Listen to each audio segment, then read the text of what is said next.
The year was 1936, and the courtroom felt less like a chamber of law and more like a stage where history had come to watch itself unfold. Flashbulbs cracked like distant gunfire as reporters crowded shoulder to shoulder, their notepads trembling with anticipation. The air carried the heat of packed bodies, the murmurs of scandal-hungry spectators, and the electric tension of a moment that was larger than any trial New York had ever hosted. At the center of it all sat Charles Lucky Luciano, the man newspapers called the Vice King, the architect of an empire built from shadows, silence, and the discipline of organization. 4 years he had moved behind curtains, unseen, unheard, untouchable, orchestrating a criminal network so sophisticated that even law enforcement struggled to understand it, let alone dismantle it. But today the shadows were gone. Today the lights were merciless. Luciano sat perfectly still at the defense table, his expression carved from stone. He did not fidget. He did not whisper. He did not blink under the blinding bursts of cameras exploding in his face. Everything about him radiated control, the same control that had allowed him to build the most efficient criminal enterprise America had ever known. And yet, for the first time in his life, control was no longer his. The empire meets the law. On the prosecution's side stood Thomas E. Dewey, the relentless special prosecutor who vowed to dismantle organized crime one link at a time. Dewey's eyes were sharp behind his glasses, each movement precise, each word calculated. He believed Luciano was not just a man, but a machine operator, the silent conductor of a national system of vice that exploited fear, profited from silence, and corrupted institutions that were supposed to protect the public. As Dewey's gaze swept across the courtroom, reporters leaned forward. They understood this was not an ordinary trial. This was a confrontation between two worlds, the American justice system and the criminal empire that had grown beneath it.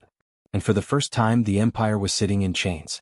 The man on trial, and the system he created. Luciano had faced danger before. He had survived ambushes, betrayals, assassinations, and wars in the underworld. But the courtroom was different. It was sterile, plain, predictable. It operated by rules he hadn't written, rules he couldn't bend. Here silence could not protect him. Here fear could not shield him. Here organizational genius was not admired, it was evidence. This irony defined the entire room. The system Luciano built was being used to destroy him. His invisible efficiency now made the case against him painfully clear. 4 years his empire had relied on a simple truth: the less anyone knew, the safer everyone was. But now, prosecutors framed that same secrecy as proof of conspiracy. Luciano could feel the shift. The empire he designed to be untouchable had become the very reason he sat in this courtroom, exposed and vulnerable. The spectacle of power on trial outside the courthouse, crowds gathered, whispering the name Lucky, with a mix of awe and suspicion. Some doubted the charges, convinced no single man could control the sprawling vice empire described in headlines. Others believed he was the mastermind behind every sin New York wished to forget. Inside, the spectacle intensified. Every time Dewey stood, every time a witness stepped forward, every time a flashbulb burst, the question grew louder. Was this truly a trial of Lucky Luciano? Or was this the trial of the Mafia itself? The first attempt to define, expose, and dismantle an organization the public hardly understood? Luciano's calm demeanor masked the understanding that prosecutors were not simply putting a man on trial. They were putting his system on trial, the hierarchy he built, the alliances he forged, the profits he managed, the silence he enforced. A battle of worlds. From the moment the judge struck his gavel, two worlds collided. The world of law, demanding transparency. The world of Luciano, built on secrecy. The world of public morality, insisting on accountability. The world of organized vice, thriving on hidden transactions. Luciano, who once manipulated every environment he walked into, now found himself in a space he could not manipulate. Every whisper he once commanded was drowned out by reporters' pens. Every alliance he had forged was meaningless under oath. Every dollar that once bought silence now served as evidence of guilt. For the first time he wasn't just the man running the empire. He was the symbol of it.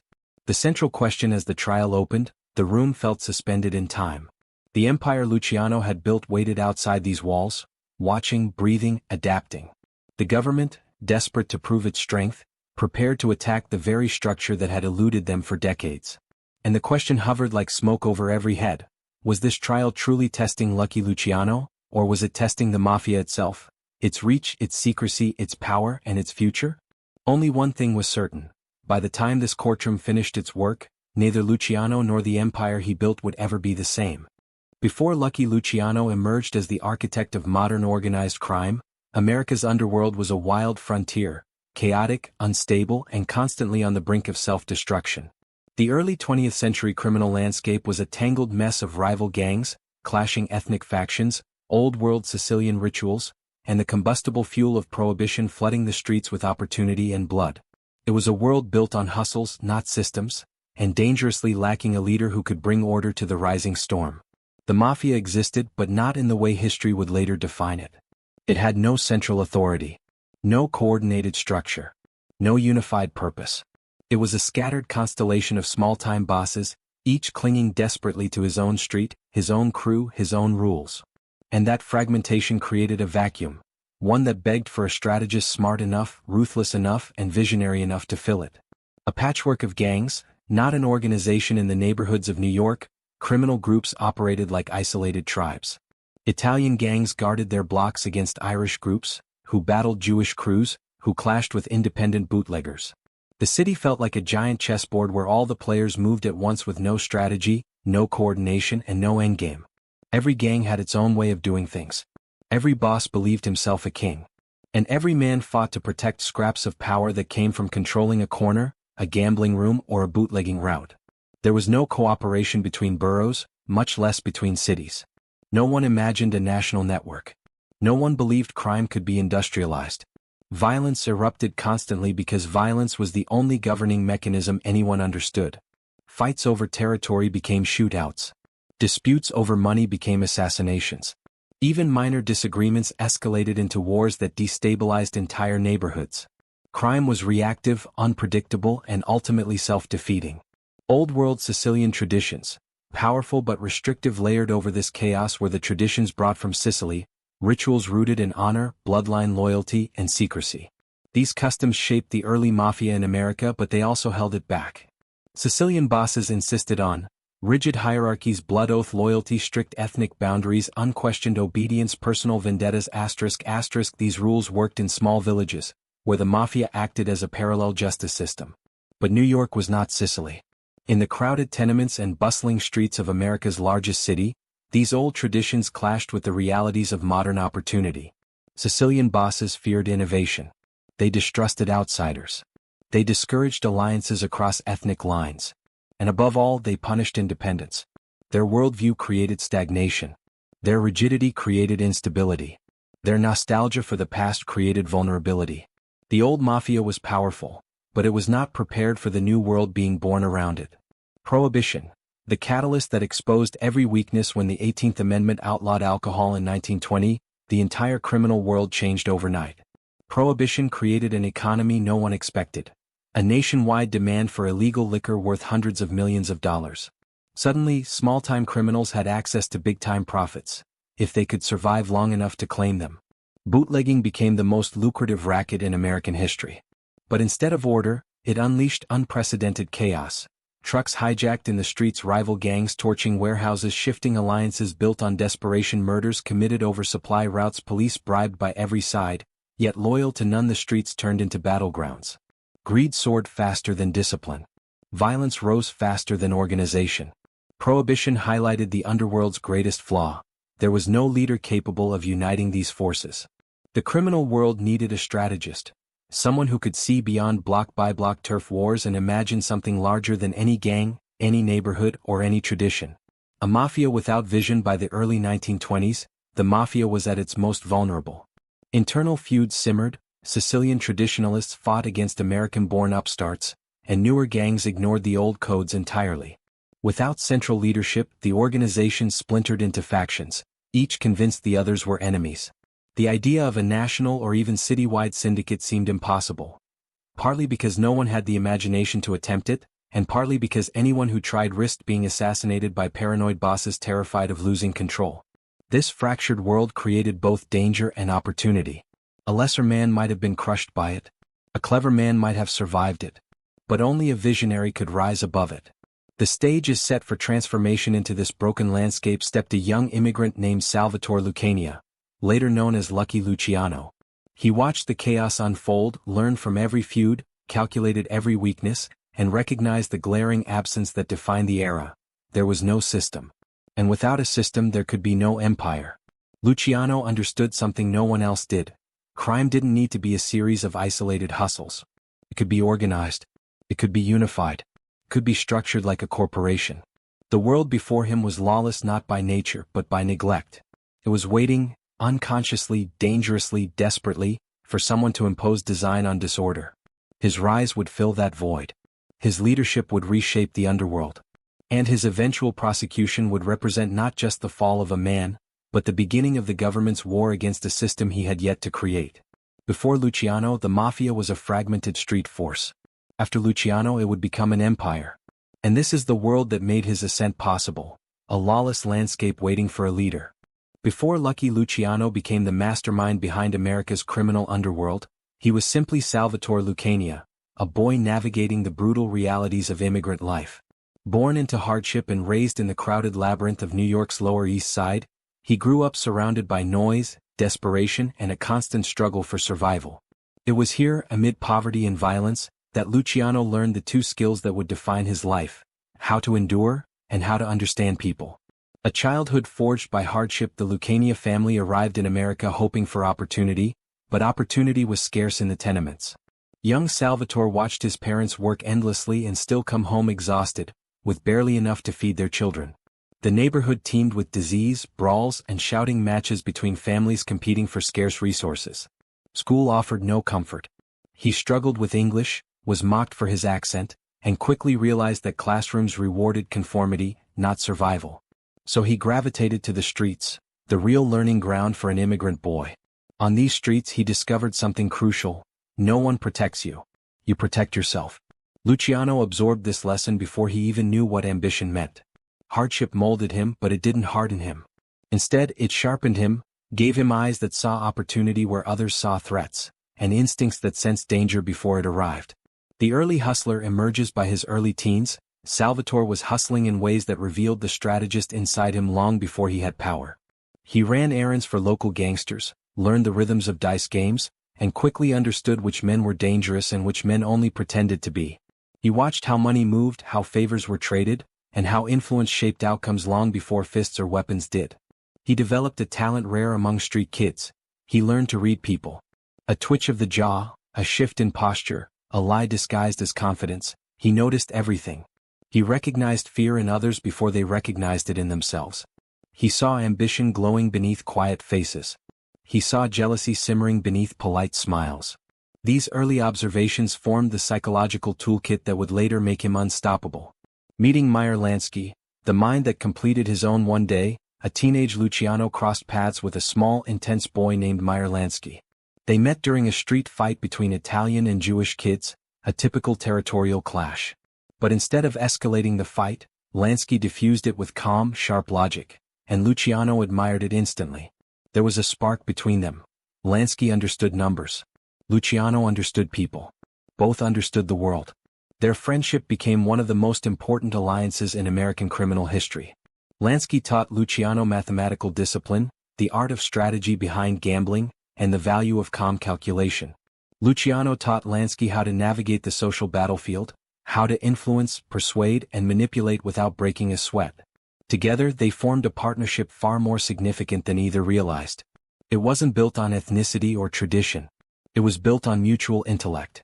Enter Bugsy Siegel. The fire to their ice. If Lansky was Luciano's mind, Bugsy Siegel was the fire that protected it. Siegel was fearless, volatile, and fiercely loyal, a perfect counterbalance to Luciano's measured temperament. He handled danger so Luciano didn't have to. He brought muscle, charisma, and unpredictability to their triad. The three boys, Luciano, Lansky, Siegel, were more than friends. They were evolving into something powerful, a strategic unit. Each provided what the others lacked. Each strengthened the other's weaknesses. Each helped shape Luciano into a leader capable of seeing beyond the streets. Ambition takes root, not from greed, but from vision. Luciano's ambition didn't come from wanting wealth for its own sake. Poverty had shown him plenty of men who got rich and still lived without respect or control. What he wanted, what he needed, was structure, order, predictability, the ability to shape outcomes instead of merely reacting to them. The chaos of immigrant life showed him a world where survival was random. He wanted to design a system where nothing was random, not money, not loyalty, not violence. This desire for order grew with every passing year. He watched gangs destroy themselves with internal fights. He watched Sicilian bosses cling to traditions that no longer fit their environment. He watched bootleggers sabotage each other instead of cooperating. Luciano saw what no one else could. Crime could be organized. Crime could be efficient. Crime could be profitable without constant bloodshed. He wasn't dreaming of empires yet. He was dreaming of stability, something he'd never had as a child. The reputation begins to form by his late teens. Luciano was no longer just another street kid. His ability to mediate disputes, analyze people, and manage small crews earned him a growing reputation. Men older than him listened when he spoke. Younger hustlers followed his lead without question. His rise was not being built on intimidation. It was being built on recognition of a mind capable of understanding the bigger picture. Even law enforcement took notice, though they underestimated him. They saw a rising gangster, not a future architect of American crime. A strategist in the making. What truly set Luciano apart was not brutality or charisma, but clarity. Even as a teenager, he could see how every small decision fed into a larger pattern. He understood leverage before he understood leadership. He understood systems before he built one. The world around him was chaotic. He wanted to bring order. And through order, he wanted to create power that could not be easily challenged. Years later, when the state prosecuted him, they weren't simply attacking a criminal. They were attacking the entire ethos built from these early years, the idea that crime could behave like an industry. The foundation is set. The Luciano who would become the mastermind of organized crime was shaped long before he took power. His childhood taught him survival. His friendships taught him strategy. His environment taught him ambition rooted in order, not greed. The state one day sought to dismantle an empire. But the truth is this: that empire began forming the moment a young street kid learned that chaos could be conquered, and he would be the one to do it. By the early 1930s, Lucky Luciano had outgrown the streets that once defined him. He was no longer the young hustler learning survival through instinct. He had become the architect of a new kind of criminal world. Where others saw disconnected rackets, Luciano saw a blueprint. Where others fought over scraps, he saw the possibility of a national enterprise. And where the old Mafia saw tradition, he saw inefficiency begging to be redesigned. This was not just the rise of a boss. This was the birth of organized crime as America would come to understand it. Centralizing the rackets, crime becomes a business. Luciano knew the underworld's greatest weakness: fragmentation. Every racket, prostitution, gambling, bootlegging, narcotics, operated as a separate, unstable hustle vulnerable to raids, betrayal, and competition. So he centralized them. He didn't control every operation himself. He created a central management model, where territories were mapped, responsibilities were assigned, profits were standardized, disputes were mediated instead of fought. This alone radically transformed the Mafia. For the first time, criminal activity behaved like a corporation. Revenue became predictable. Violence became strategic. Territory became organized rather than chaotic. Luciano understood a truth no one else saw: chaos is expensive. Order is profitable. Modernizing prostitution. A streamlined machine. Prostitution had always been a messy, violent racket dominated by small-time pimps and corrupt brothels. Luciano reimagined it as a vertically integrated business. He introduced territorial licensing for brothel operators, standardized cuts flowing upward, quality control to reduce police attention, reliable protection through trusted lieutenants. This created a network so efficient that the state would later use its very uniformity as evidence of conspiracy. Luciano didn't just run prostitution. He industrialized it, a transformation that generated enormous wealth and even greater media attention. Gambling. The golden engine. Gambling was where Luciano's business instincts truly shined. With Meyer Lansky providing mathematical discipline, Luciano turned gambling from a series of neighborhood games into a coordinated revenue engine. Together they created secure, protected casinos in major cities, standardized numbers rackets, fixed house odds for steady profit, multi-city partnerships that shared risk and reward. Money flowed in predictable cycles. Networks expanded quietly. Corrupt officials were kept satisfied but not overpaid, a balancing act that sustained operations without inviting unnecessary scrutiny. If prostitution was the foundation of his wealth, gambling was the engine that made it soar. Labor racketeering, power hidden in plain sight. One of Luciano's most sophisticated moves was infiltrating labor unions. He saw that controlling unions meant controlling the industries they represented: shipping, construction, trucking, manufacturing. Through Frank Costello's political connections, Luciano built influence where no gangster had before. Union leaders bribed or replaced strikes, coordinated or suppressed contracts, manipulated for-profit businesses, coerced into regular payments. This racket didn't just generate money. It generated power, invisible, far-reaching, and untouchable. Corporations feared angering him. Politicians quietly relied on him. Law enforcement struggled to understand the scale of his influence. Labor racketeering was the closest Luciano ever came to creating a shadow government. The Commission, governance for an illegal empire, perhaps Luciano's greatest creation, and the most misunderstood, was the Commission, the governing body that replaced the outdated boss of all bosses model. Luciano knew concentration of power only led to coups, wars, and paranoia. He'd lived through it during the Castellamarese conflict. So he designed a system to prevent it. The Commission distributed power across multiple families, created a forum for resolving disputes, standardized rules across territories, managed national decisions, collectively allowed profit sharing across city lines. This wasn't just mafia reform. This was governance. Luciano built a criminal democracy, or as close as one could get, to ensure no single boss controlled too much, and no family spiraled into reckless violence that threatened the whole syndicate. Under the Commission, the Mafia became stable, predictable, and profitable in a way the old world had never imagined. A national network. Crime without borders. Before Luciano, organized crime was a local phenomenon. After Luciano, it stretched across cities and states. Bootlegging routes connected New York to New Orleans. Gambling dens cooperated across borders. Narcotics pipelines flowed from Europe to America with efficiency. Luciano built alliances not based on ethnicity but on competence. He shattered the old rule that Italians must only work with Italians. He embraced Jewish and Irish criminal partners. He believed in skill, not bloodline. This multicultural syndicate became America's first nationwide criminal network. A machine large enough to create enormous wealth and sophisticated enough to remain hidden. The fortune that made him a target, the very brilliance that made Luciano untouchable on the streets, made him irresistible to prosecutors. Thomas Dewey looked at the structure Luciano created, the organized prostitution rings, the coordinated gambling operations, the labor rackets, the disciplined reporting lines, and saw something unprecedented. A criminal industry, not a gang. Every innovation Luciano introduced now served as evidence. Standardized payouts equals conspiracy. Coordinated brothels equals centralized control. National networks equals criminal enterprise. The Commission equals organizational hierarchy. Luciano had built the most successful illegal corporation in American history. Dewey wanted to be the man to take it down. The perfect target. Luciano wasn't arrested because he was sloppy. He was arrested because he changed the game. He created order where chaos once reigned. He built systems law enforcement had never seen. He made the Mafia bigger than any one man, including himself. And in doing so, he became the symbol law enforcement needed, the face of a problem the country demanded answers for. The empire that made him powerful also made him visible. And visibility, in the world Luciano built, was the beginning of the end. Long before Lucky Luciano reorganized the American underworld, one rule governed the Mafia more fiercely than any man. Omerta, the code of silence. It was not written in books or taught in schools.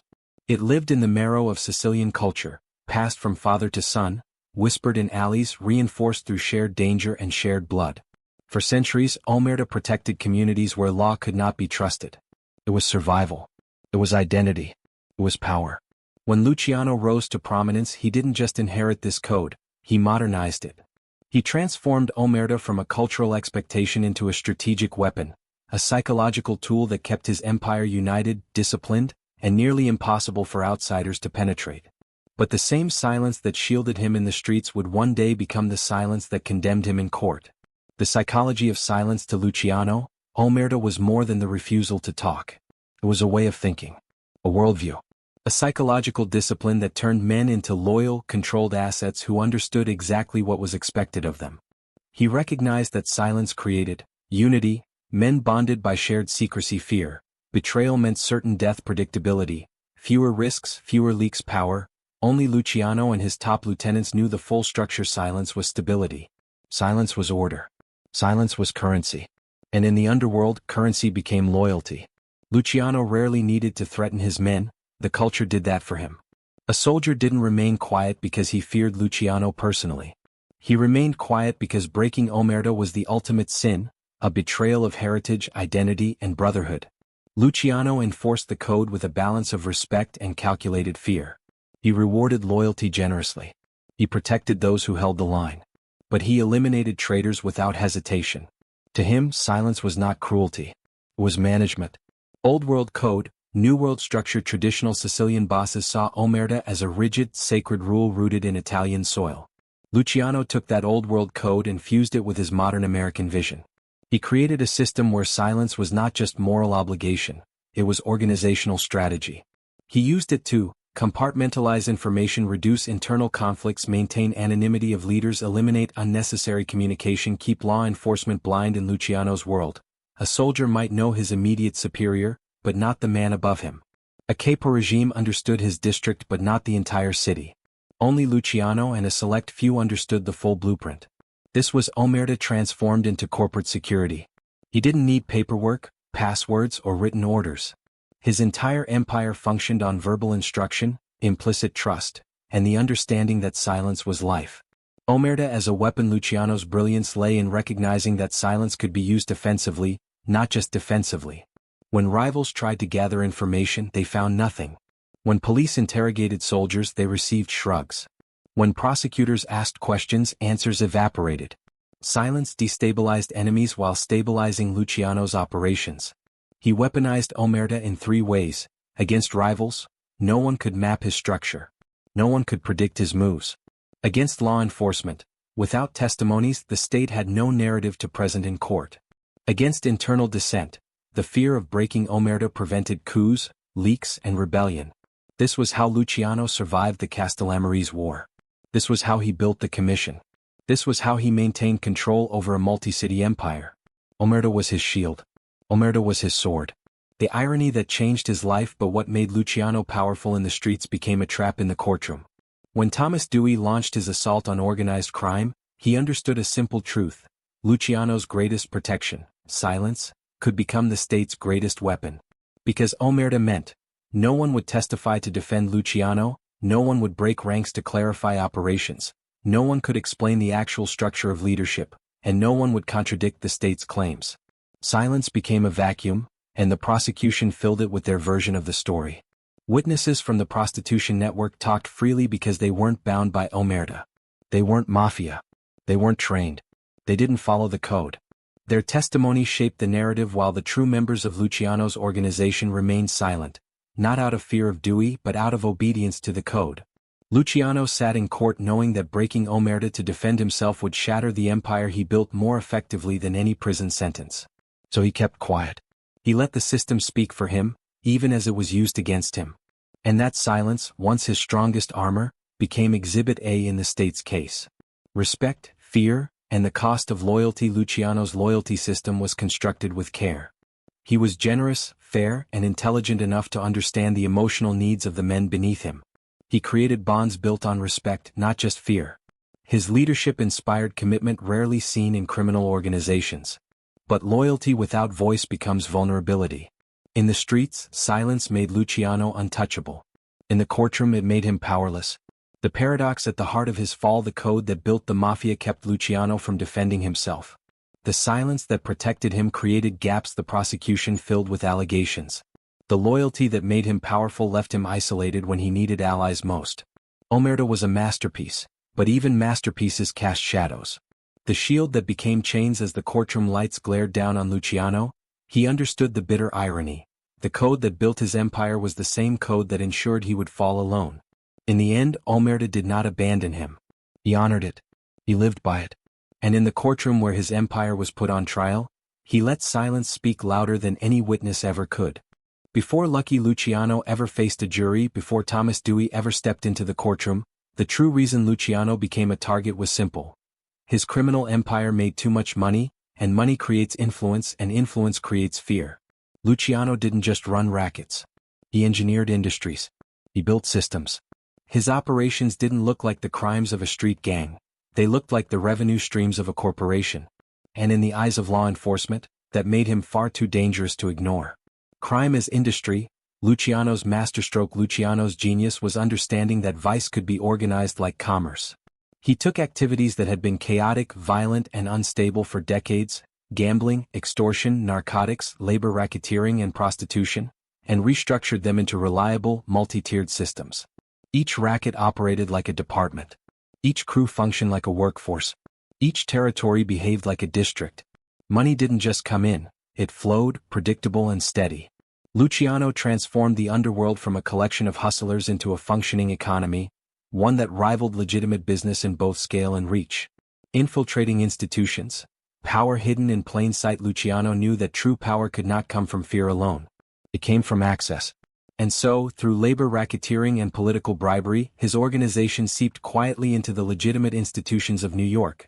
Unions who controlled the docks, trucking routes tied to his extortion networks, construction contracts aligned with mob interest, politicians who owed favors, police captains who turned blind eyes. Luciano didn't control the city, but he controlled the people who made it function. This wasn't street crime anymore. This was influence, subtle and systemic. Gambling, the reliable revenue engine. Gambling, especially the numbers racket, formed one of the most consistent revenue streams in Luciano's empire. It operated like a shadow lottery, bringing in daily profits from Harlem to New Jersey. There were no bursts of income, no sudden windfalls. Just a steady pulse of cash, thousands of small wagers feeding a massive underground economy. Protected by corrupt officials and insulated by middlemen, the gambling network ran almost silently. But its efficiency made prosecutors uneasy. It proved that Luciano had created an engine of profit the state could neither regulate nor disrupt. Labor racketeering, power through workforce control. Luciano's infiltration of labor unions wasn't just about money. It was about leverage. By influencing dockworkers, freight handlers and construction unions, Luciano held a kind of economic veto power. Any business that resisted could face strikes, delays, damaged shipments, inflated costs. This gave Luciano indirect influence over industries far beyond the criminal world. He didn't need to intimidate corporations directly. The threat of union manipulation was enough. To prosecutors, this was evidence of a man whose power had crossed into legitimate society. Narcotics. Limited yet profitable. Luciano approached narcotics with caution. He allowed limited involvement, wary of federal attention. But even in its smaller role, the drug trade contributed significant income through controlled distribution chains. For Dewey, even rumors of narcotics involvement fueled the portrayal of Luciano as an international criminal mastermind, a narrative that made the eventual prostitution charges seem even more credible. But one racket defined his public image. Prostitution. Though prostitution was only one part of his empire, it became the focus of Dewey's prosecution, the thread he used to unravel Luciano's entire structure. And ironically, it was the efficiency of the system, not the brutality, that made it so compelling to the public. Luciano had transformed prostitution the same way he transformed every other racket, through organization. A standardized system for payments, district managers overseeing multiple brothels, collectors who remitted profits upwards, protection crews to prevent disruptions, rules that limited violence to reduce police heat, communication networks that coordinated across boroughs. Prostitution became less of a street hustle and more of a business franchise. Predictable, disciplined, and profitable. This was the very model that horrified the public. Not because prostitution existed, everyone already knew it did, but because it existed with such order. Scale becomes a weapon against him. When Dewey raided brothels, seized ledgers and interrogated workers, he found patterns. Similar payout percentages, identical protection fees, regularized schedules, names repeating across different locations individually. These details meant little. Together they painted the portrait of a system, a coordinated enterprise with centralized decision-making. To the public this was the smoking gun. To the jury this was organization. To Dewey this was Luciano. It didn't matter that Luciano wasn't physically present at brothels. It didn't matter that he rarely, if ever, communicated directly with operators. What mattered was that the structure looked uniform, and uniformity implied leadership. The fortune that terrified the government. Luciano's empire didn't just generate immense wealth, it generated unregulated wealth. Cash moved without oversight. Businesses paid without receipts. Bribes flowed without documentation. Workers participated without contracts. There was no paper trail. No taxable income. No accountability. The state couldn't measure the fortune Luciano created, and that inability frightened them. Power that cannot be quantified cannot be controlled.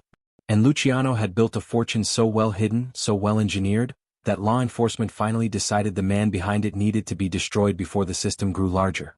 The prostitution case as a political symbol. To Dewey, the prostitution charge was never truly about morality. It was about symbolism. Prostitution was Easy to explain to the public, morally charged, tied to human exploitation, linked directly to Luciano's structure, supported by accessible witnesses. It became the perfect narrative weapon. If Dewey could convince the public that Luciano orchestrated the prostitution industry, he could also convince them that Luciano orchestrated everything else: gambling, narcotics, extortion, racketeering. The case was simple. A man who could organize vice so efficiently must be the mastermind of all organized crime.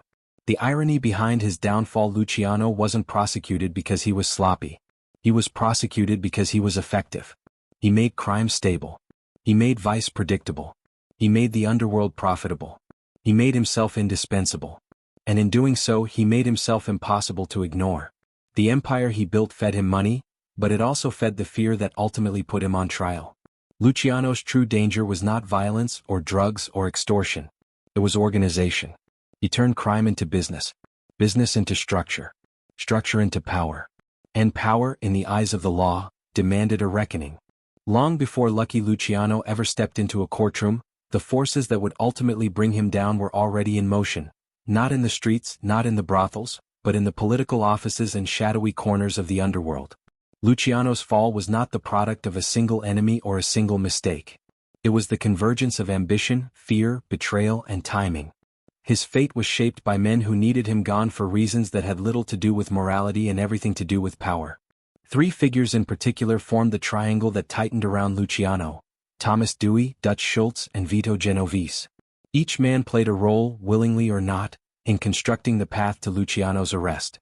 Thomas E. Dewey, the prosecutor who needed a win. When Thomas Dewey accepted the role of special prosecutor, he was not just hunting criminals. He was building a career. Young, meticulous, and fiercely ambitious, Dewey wanted to prove that organized crime could be dismantled with discipline and political will. He understood that the public was desperate for a hero who could clean up vice-ridden New York. And he also understood that capturing a criminal as visible, and as whispered about, as Luciano would launch him into national fame. To Dewey, Luciano was more than a target. He was a symbol. A victory against Luciano would reshape Dewey's political trajectory. A failure would define him as another prosecutor who fell short. So Dewey sharpened his focus, studying patterns, interrogating low-level workers, tracking financial flows, and building theories around the structure he believed Luciano controlled. He didn't just want to arrest the Mafia's leader. He wanted to prove the Mafia existed, and Luciano was the clearest doorway into that narrative. Dutch Schultz, the gangster who lit the fuse. Oddly enough, the man most responsible for Luciano's prosecution wasn't a prosecutor at all. It was Dutch Schultz, the volatile, unrestrained gangster whose recklessness forced Luciano into a fateful decision.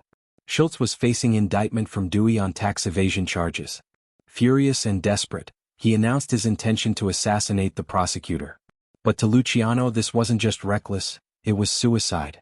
Killing Dewey would bring the full weight of the federal government crashing down on every criminal operation in New York. Schultz wasn't protecting the underworld. He was threatening its existence. Luciano convened the commission and argued that Schultz needed to be stopped. Killing a prosecutor was something even the Mafia, a world built on violence, understood as catastrophic. Schultz was eliminated not for disloyalty to Luciano, but for disloyalty to logic. But his death triggered unintended consequences. Dewey, outraged and emboldened, interpreted Schultz's assassination as evidence of a larger criminal conspiracy. If gangsters were willing to kill him, then he, in his eyes, had a duty to dismantle them first. Schultz had aimed to stop Dewey. Instead, he pushed Dewey directly toward Luciano. Vito Genovese, the ambitious ally in the shadows inside Luciano's organization, another threat simmered. Vito Genovese, a man as brilliant as he was dangerous. Genovese was fiercely ambitious, always watching Luciano's rise with a mix of admiration and envy. He served loyally, executed orders efficiently, and built his own power base quietly. But loyalty in the Mafia was never pure. It was strategic. It was conditional. It was fragile. Genovese wanted more than influence, he wanted the empire. And when Dewey's investigation began closing in, Genovese sensed opportunity disguised as danger. If Luciano fell, Genovese would be positioned to ascend. He didn't betray Luciano outright. He didn't need to. He simply allowed pressure to build, and Luciano to face it alone. There is no evidence Genovese assisted Dewey directly. But his silence, his withdrawal, and his careful distancing were betrayals of a quieter kind. In the political chess game surrounding Luciano, Genovese became the internal force easing the king toward checkmate. The convergence, politics meets underworld strategy. What ultimately set the stage for Luciano's arrest was not one man's ambition or one gangster's mistake. It was the collision of these three forces. Dewey's political hunger demanded a powerful target. Schultz's recklessness justified Dewey's urgency. Genovese's ambition weakened Luciano's internal stability. The commission supported Luciano, but internal loyalty was not unanimous. Some bosses resented his power. Others feared the spotlight. The underworld thrives in darkness, and Luciano had become too visible.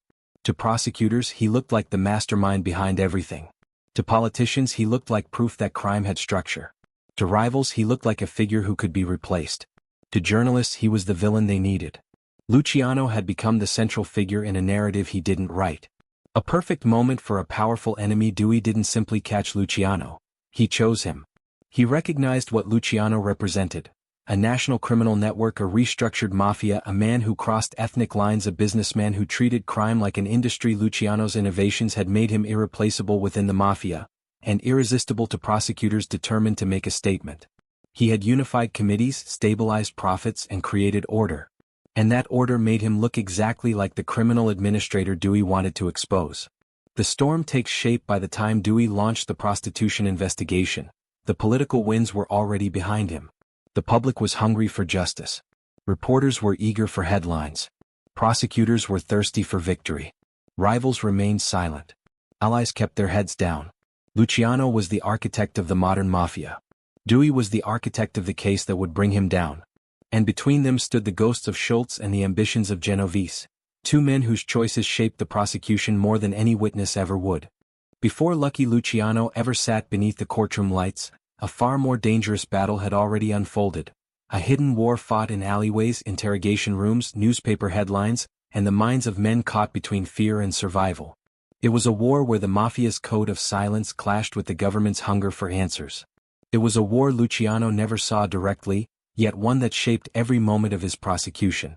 Thomas Dewey's investigation did not begin with Luciano. It began with the streets, and the streets were speaking. The raids that shattered the illusion in early 1936, New York was hit with a sudden, coordinated wave of raids. Dewey targeted brothels across Manhattan, Brooklyn, the Bronx. Dozens of locations stormed within hours.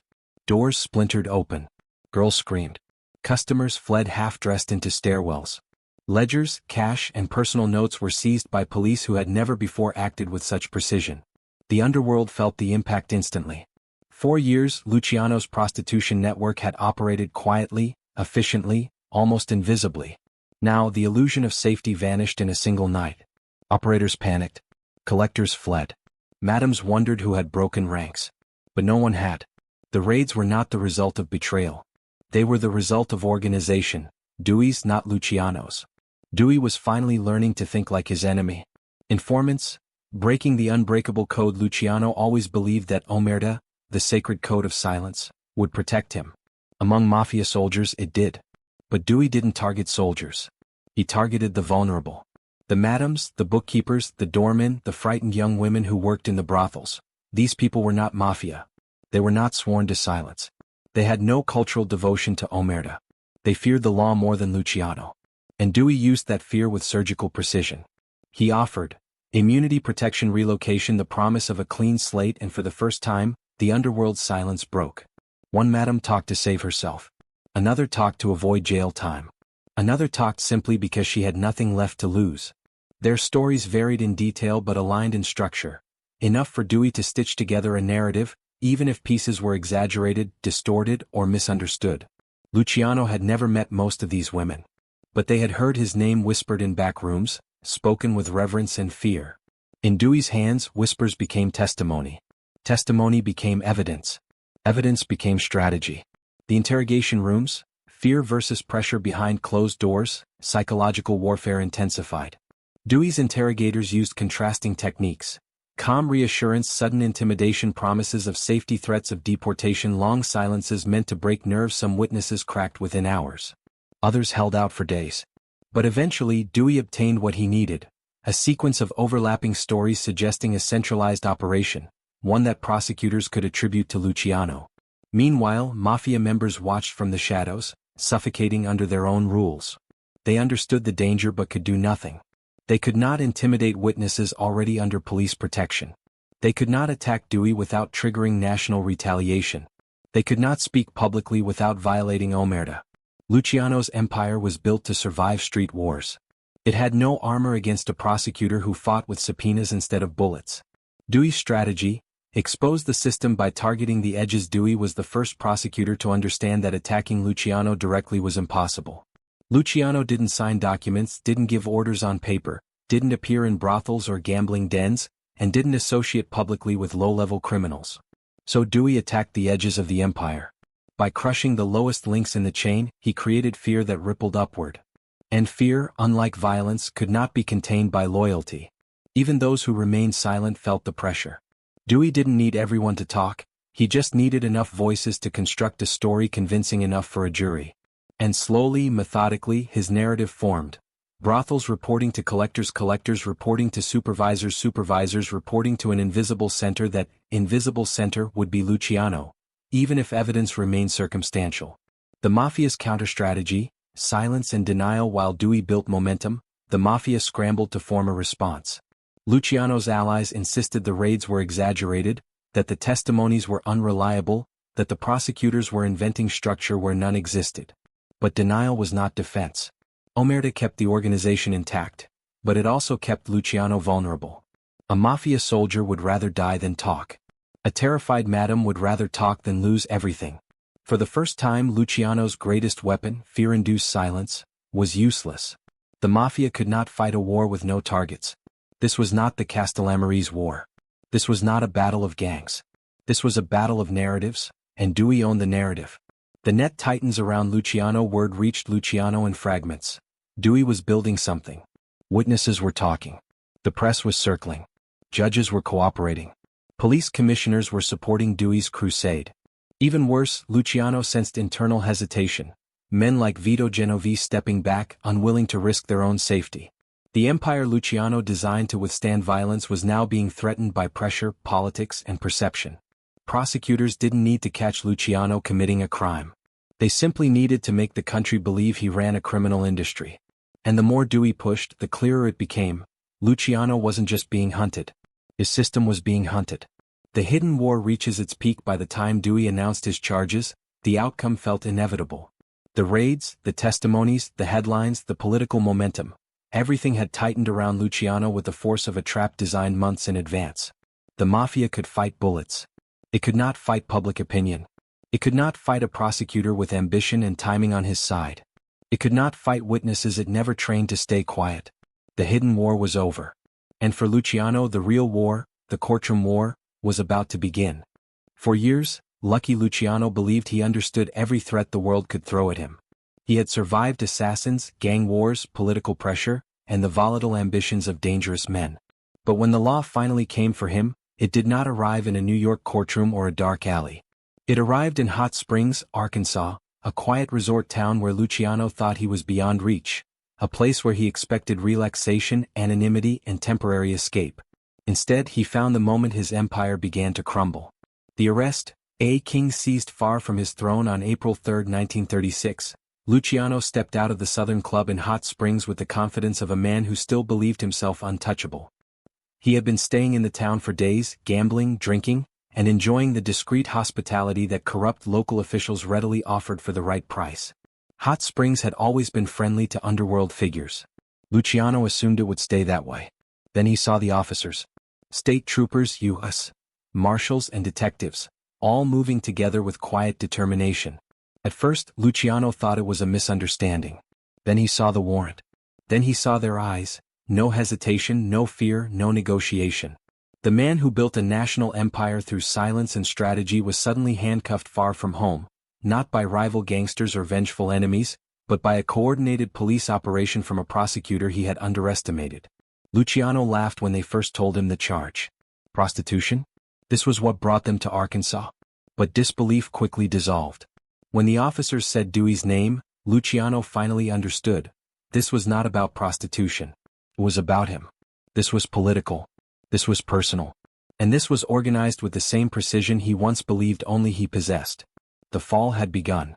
Shockwaves through the underworld. News of Luciano's arrest traveled through New York like a lightning strike. Gambling dens went silent. Union bosses stiffened. Capos met behind closed doors. Politicians quietly removed names from their address books. The Mafia had been shaken before, but never like this.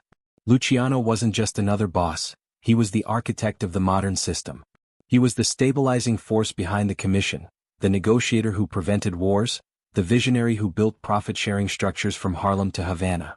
If he could be taken, then no one was safe. The underworld had always believed Luciano was untouchable, protected not just by muscle but by intellect, alliances, and a sense of inevitability. His arrest shattered that myth instantly. Men who had once bragged about loyalty began reconsidering it. Others feared they would be next. And some, quietly, wondered whether the empire would fracture without its leader. Luciano had never imagined betrayal from within. He now began to sense it everywhere. The betrayals that made the arrest possible. The state did not find Luciano in Arkansas by chance. Someone talked. And someone helped. Dewey's investigation had been designed to pressure the periphery, the weak links who were never bound by omerta. But as weeks turned into months, deeper cracks formed. Informants whispered Luciano's travel habits. Rivals shared rumors to deflect attention from themselves. Associates terrified of subpoenas began distancing themselves. And Vito Genovese, ever calculating, made no move to warn Luciano. He didn't sabotage him, but he didn't protect him either. His absence spoke louder than any act of betrayal. Luciano understood one thing instantly after his arrest. If they found him, someone wanted him found. Whether it was fear, ambition, or self-preservation, someone had surrendered the myth of his invincibility to the state. Luciano's disbelief turns to calculation. On the train back to New York, under guard and national headlines, Luciano stared out the window in silence. Not angry, not panicked, but calculating. He had survived the Castellamarese War. He had outmaneuvered Maranzano and Masuria. He had handled Dutch Schultz before Schultz could destroy them all. But none of those enemies fought like Dewey. None of those battles resembled this. This was not a war fought with bullets. This was a war fought with testimony, politics, and public opinion. Weapons Luciano could not intimidate or silence. For the first time he faced a conflict where strategy might not save him. The empire without the emperor in New York, the commission convened hurriedly. The Mafia survived leadership changes before, but never one this abrupt, this public, or this politically charged. Luciano's lieutenants worked to maintain stability, but fear crept in. What if Dewey targeted them next? What if informants were still talking? What if incarceration made Luciano vulnerable to rivals? Power, once centralized around Luciano's mind, now drifted like smoke. Opportunists whispered in corners. Old grudges resurfaced. Every man with ambition saw a possible opening. Luciano had designed his empire to run without constant violence. But he had never designed it to run without him. The emotional turning point as Luciano was escorted into New York under heavy guard, photographers swarmed, capturing the image of a man whose shadow once covered the entire underworld. He did not fight. He did not plead. He did not rage. But something inside him shifted, the realization that the world he controlled no longer bent to his will. He had always believed consequences were for other men. Now he was learning that even kings can be seized, even architects can be buried beneath their own creations, and even empires can tremble when their leader falls. The arrest in Arkansas marked the beginning of a reality Luciano never prepared for.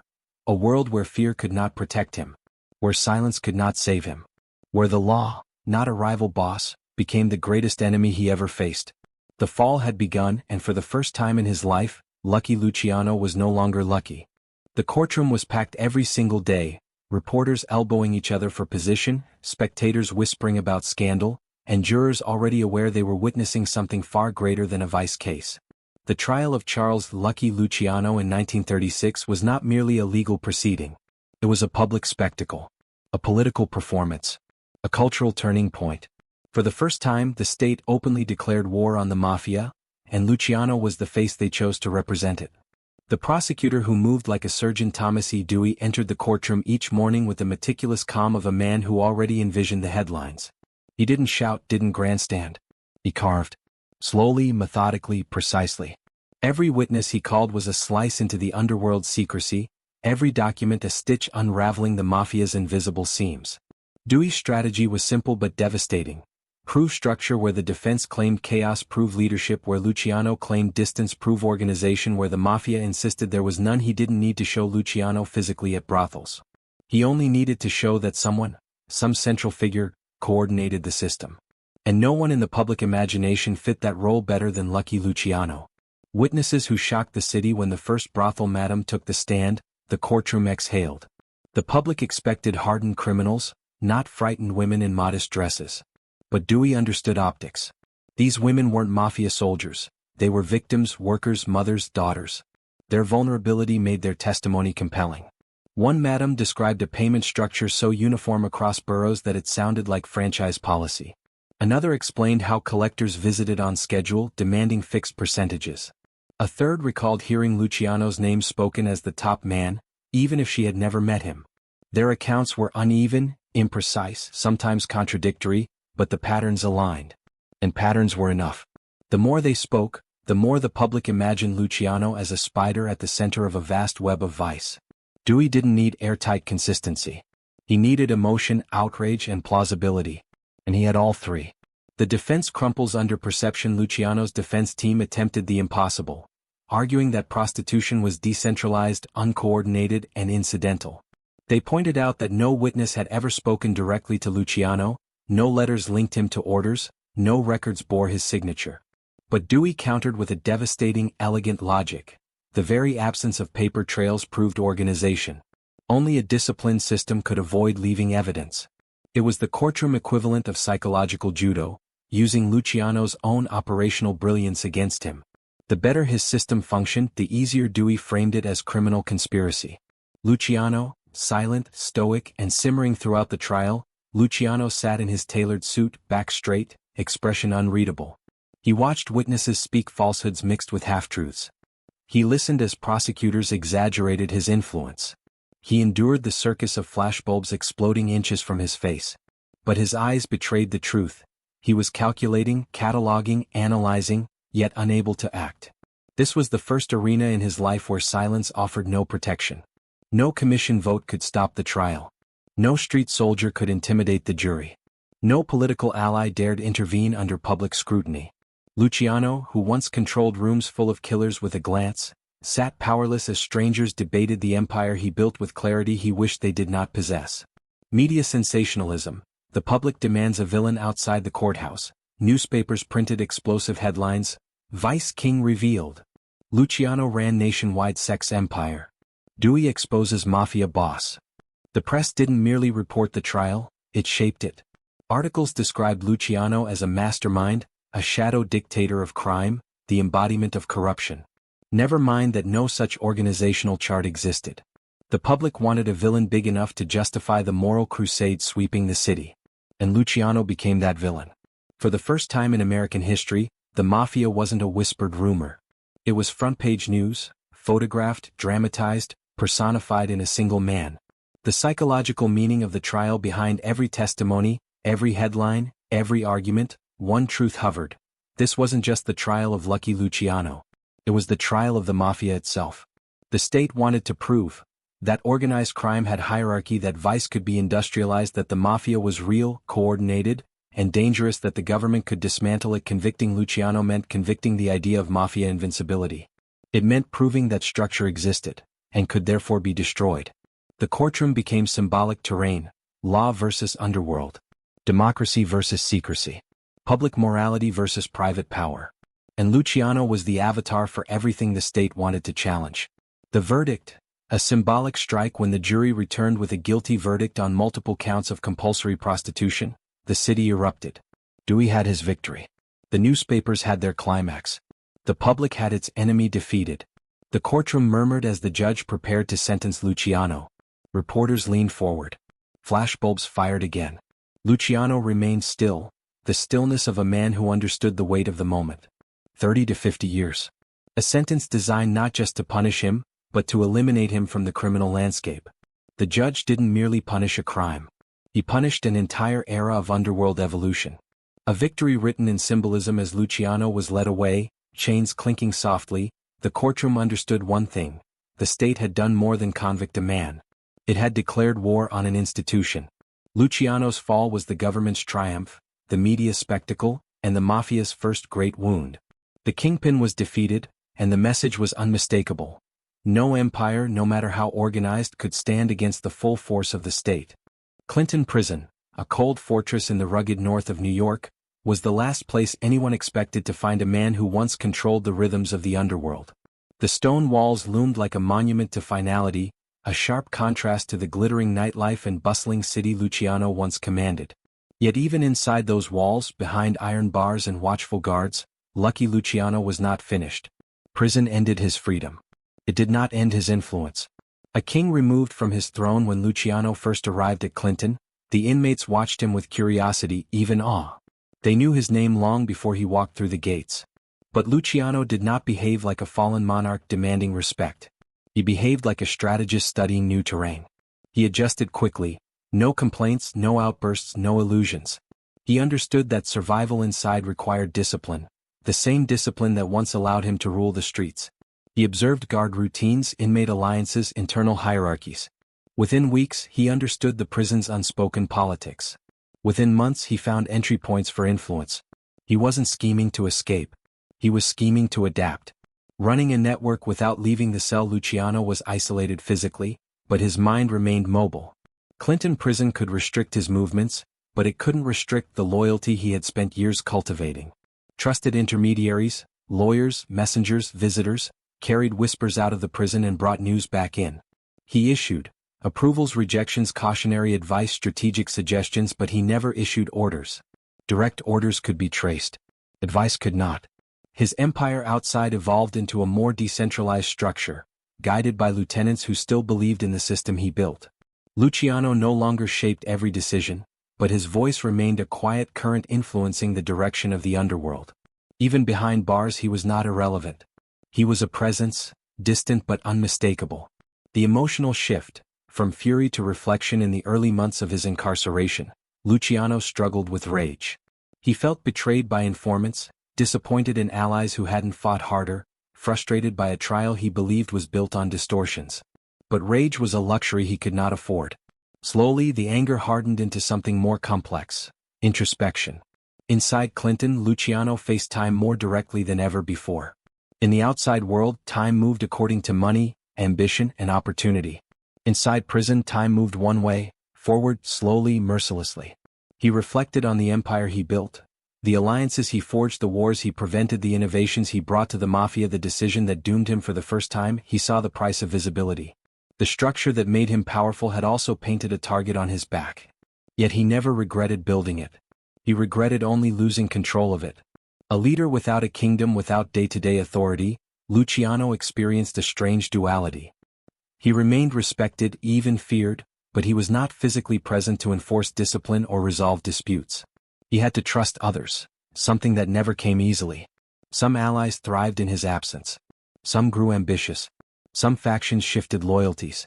Luciano watched from afar as men like Frank Costello stabilized operations, while Vito Genovese, ever the opportunist, positioned himself for future power. The empire survived, but it did not remain unchanged. For Luciano, this was the hardest truth: the Mafia no longer needed its architect. He had built a machine strong enough to function without him, a success that tasted strangely like failure.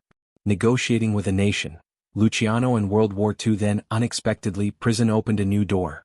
As World War II erupted, the U.S. government found itself facing a dangerous problem: German saboteurs targeting American ports. The docks were chaotic, riddled with corruption, and largely controlled by organized crime. The Navy needed help, and someone in authority whispered a name: Lucky Luciano. Through intermediaries, negotiations began. Luciano agreed to assist in securing the docks, monitoring worker activity, and ensuring that sabotage efforts failed. In return, he sought improved prison conditions, and eventually, consideration for sentence reduction. For the government, it was a pragmatic alliance. For Luciano, it was a reminder: even behind bars he held value. His influence, once used for profit, now became a tool in service of national security. It did not redeem him, but it did reframe him. The psychology of survival. Luciano learned to live with the quiet contradictions of prison life. He was powerless but respected, confined but connected, removed from the underworld yet still shaping it. The stone walls surrounding him became less of a cage and more of a place for recalibration. He exercised daily. He read newspapers religiously. He tracked political shifts, criminal developments, public sentiment. Luciano remained a strategist even with no clear battlefield. His frustration never disappeared. He despised the loss of control, but over time, ambition evolved into something subtler. He no longer looked for ways to dominate the underworld. He looked for ways to remain relevant. Enduring ambition despite his confinement, Luciano held on to one belief: this was not the final chapter. Whether through legal negotiation, political pressure, or quiet alliances, he trusted that a moment would eventually come when the state reconsidered his value. Prison had taken his freedom. It had not taken his mind. It had not taken his name. It had not taken the respect of men who still viewed him as the architect of their world. Behind bars, Luciano learned the hardest lesson of all. Power is not measured by where you stand.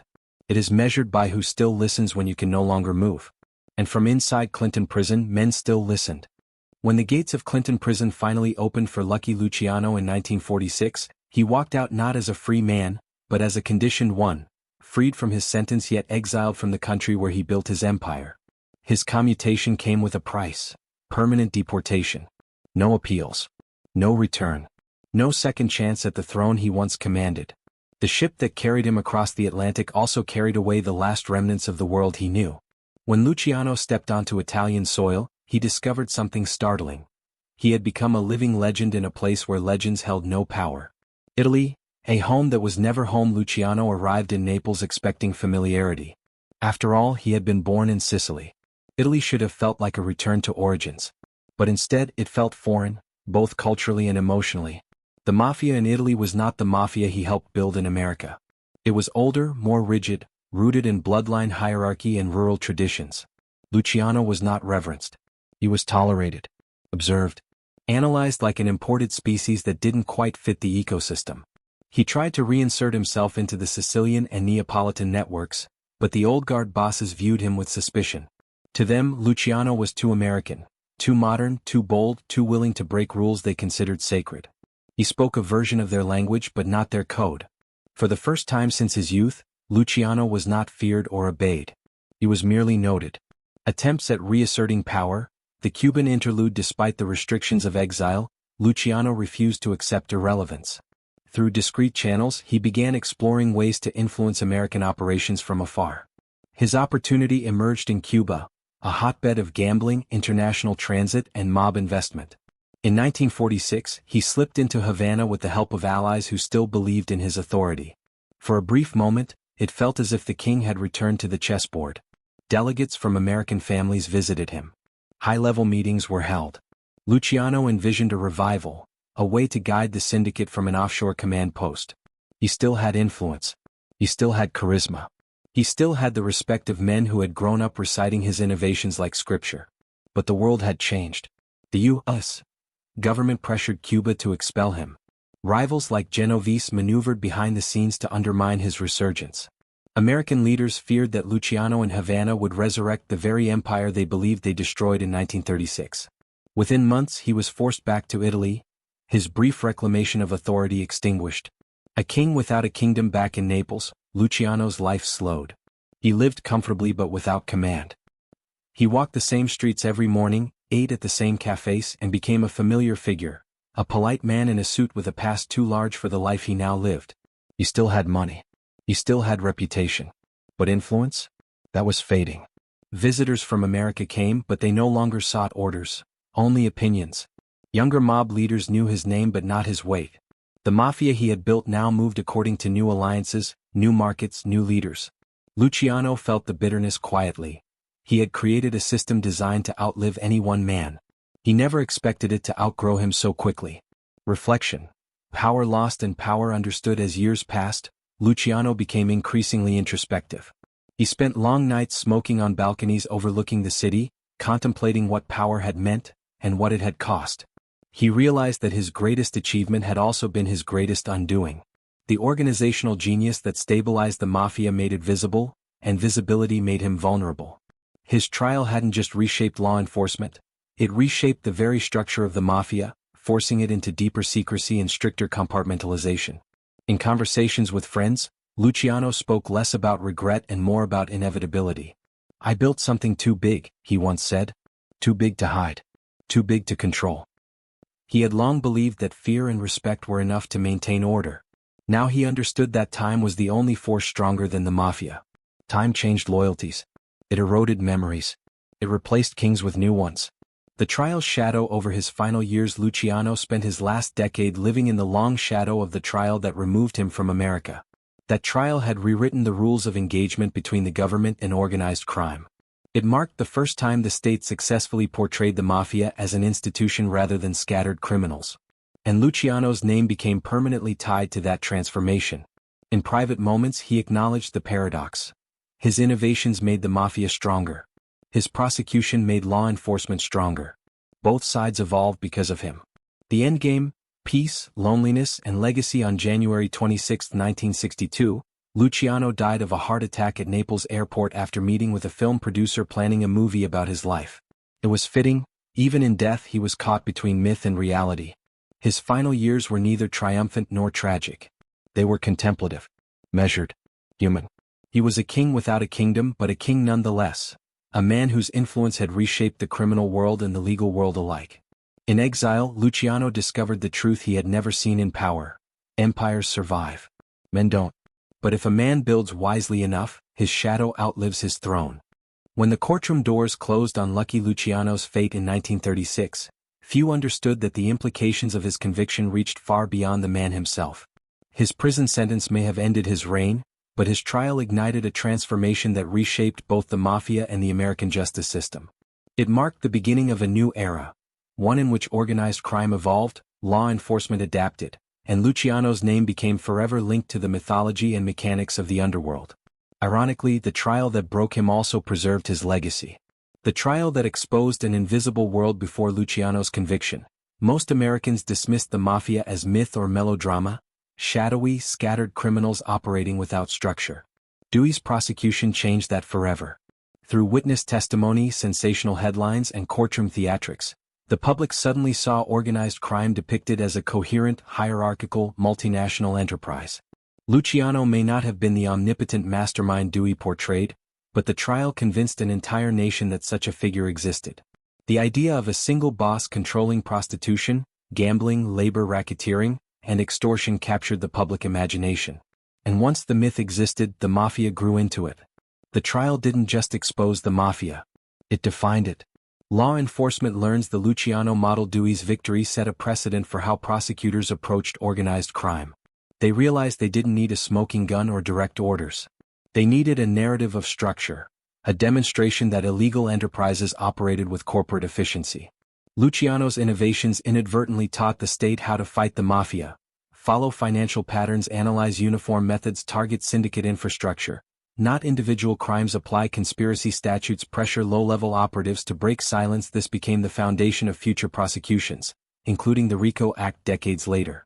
When the government finally dismantled the five families in the 1980s, they did so using conceptual frameworks born from the Luciano case. His downfall gave law enforcement a blueprint. The Commission, his lasting organizational legacy. Though Luciano was removed from his empire, the structure he built did not collapse. In fact, it strengthened. The Commission, the national governing body he designed, continued to function with remarkable resilience. It served as a conflict resolution board, a profit-sharing mechanism, a regulator of territorial disputes, a centralized authority that minimized internal warfare. The Commission outlived Luciano, outlived some of its founders, and outlived the chaotic decades that followed.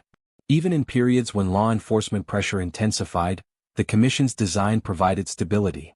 Luciano had replaced the dangerous boss of bosses model with a democratic oligarchy, ensuring that no single person's downfall could topple the system. The irony was brutal. The Mafia became harder to dismantle because Luciano once made it stronger. Global syndicates embrace his blueprint. Luciano was not merely a New York crime boss. He was a global visionary. His alliances with Jewish, Irish, and Italian gangs created a multicultural criminal network unprecedented for its time. After his conviction, criminal syndicates around the world studied and copied his methods. In Italy, the Sicilian Mafia modernized its own structure, eventually forming a commission of its own. In Cuba, mob-controlled casinos reflected Luciano's profit-sharing model. In Asia and South America, international drug trafficking networks adopted decentralized leadership and compartmentalized operations, principles Luciano championed. Modern organized crime in many ways is Luciano's child. A myth that outgrew the man. The trial transformed Luciano into more than a criminal figure. It made him a legend. That legend was magnified by distance, by exile, and by the mystery surrounding his true role in the empire Dewey described. Ordinary criminals fade when arrested. Luciano expanded. His story became the template for the organized crime mastermind archetype that dominates cinema, literature, and public imagination. Even when later historians questioned the prosecution's claims, the myth remained uncontested in cultural memory. Luciano became the prototype of the strategic don, elegant, ruthless, business-minded, omnipresent. A myth that outlived his throne. The paradox: a weakened man, a strengthened mafia. Luciano's personal power collapsed after his conviction. He lost his freedom, his access, his daily influence. He became a consultant instead of a commander, a ghost instead of a king. But the mafia? It adapted. It expanded. It evolved. Luciano's innovations, decentralization, cooperation, profit-sharing, governance, made the mafia more capable of surviving law enforcement pressure. His absence forced lieutenants to take on larger roles, strengthening the organizational fabric. His exile prevented internal wars as no faction could claim total dominance. Rival families operated more strategically because Luciano's systems made recklessness costly. He was removed from the board, and yet the board functioned better than ever. This was the ultimate paradox of his legacy. The trial weakened the man but fortified the institution. A legacy etched into two worlds. Luciano's influence shaped both sides of the battle. The mafia became more disciplined, more global, more enduring. Law enforcement became more organized, more aggressive, more informed. Two forces evolved in reaction to one man's vision. His innovations left fingerprints on every criminal enterprise that came after him. His prosecution left fingerprints on every major anti-mafia legal strategy. Luciano didn't just change the underworld. He changed the world that tried to destroy it. The shadow that never faded in the end. Lucky Luciano's legacy is not merely the empire he built or the empire he lost. It is the strange duality of his impact. A man whose trial reshaped organized crime and the justice system with equal force. He proved that crime could be industrialized. His prosecutors proved it could be hunted. And the echoes of that confrontation still shape history. Luciano fell.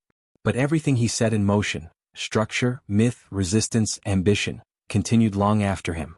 That is the final irony of his legacy. One man was convicted, but an entire era was born. There are moments in history when the world pauses, when two forces collide so dramatically that the ground beneath them seems to shift. The trial of Lucky Luciano was one of those moments.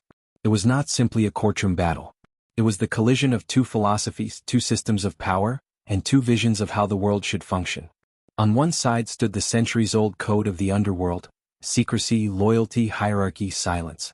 On the other side stood the modern state: law, institution, transparency, public accountability.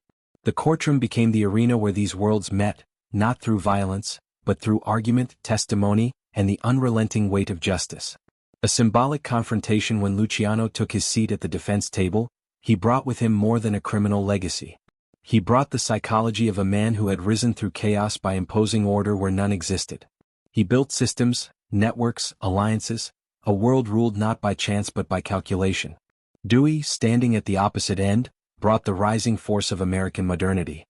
He represented a nation determined to pull crime out of the shadows, define it, prosecute it, and reshape public understanding of it. His case was not simply about prostitution. It was about proving that organized crime was real, structured, and vulnerable. Their confrontation was not personal. It was philosophical. Luciano embodied a system older than the Republic. Dewey embodied the nation's future. In that courtroom, the ancient underworld faced the modern world, and neither would leave unchanged. The psychology of power and the cost of leadership. Luciano's story reveals something deeply human. Power is never permanent, not even when it feels absolute. He climbed from the lowest rungs of immigrant poverty to become the architect of a criminal empire that stretched across cities and nations. He built loyalty through a mix of respect, fear, and structure. He introduced order into a world defined by chaos. He industrialized vice and professionalized crime. But every innovation came with a cost. Leadership isolated him. Success made him visible. Visibility made him vulnerable. The same mind that built the Mafia modern also made him the perfect target for a prosecutor seeking a landmark victory. The trial was not an accident. It was the inevitable result of a man who reshaped the underworld so thoroughly that even the law could finally recognize, and pursue, the system he created. Luciano paid the ultimate price of leadership. He became inseparable from the empire he led. A downfall written in silence. The tragedy of Luciano's life is not that he lost power, but how he lost it, in silence. He followed the code that had guided him since childhood. He never betrayed allies, never spoke against his organization, never broke omerta. Yet that same silence made him defenseless in the courtroom. The code that kept the Mafia strong in the streets became a cage around him when the law demanded explanation.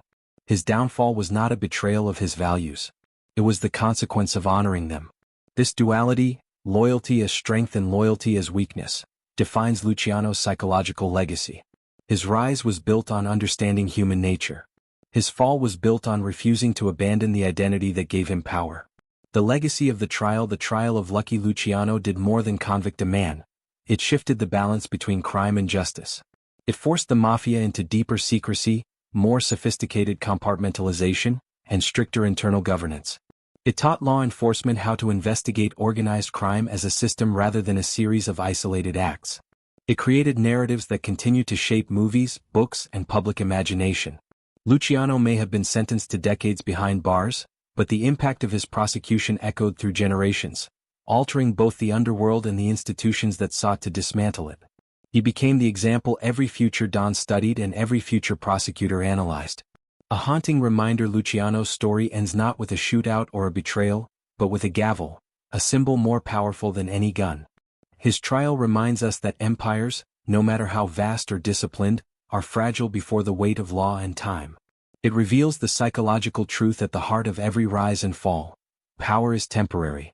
Systems outlast men. And even the strongest empires can be summoned to court. When Luciano walked into that courtroom, he represented the underworld. When he walked out in chains, he represented something else: the undeniable truth that no empire, legal or criminal, stands forever. His story closes with a paradox. He built an organization meant to survive him, and it did. But the system that judged him proved just as enduring. In the end, the day the law faced the underworld was not just about victory or defeat. It was a moment of revelation, a reminder that the shadows will always meet the light, and when they do, only one will remain: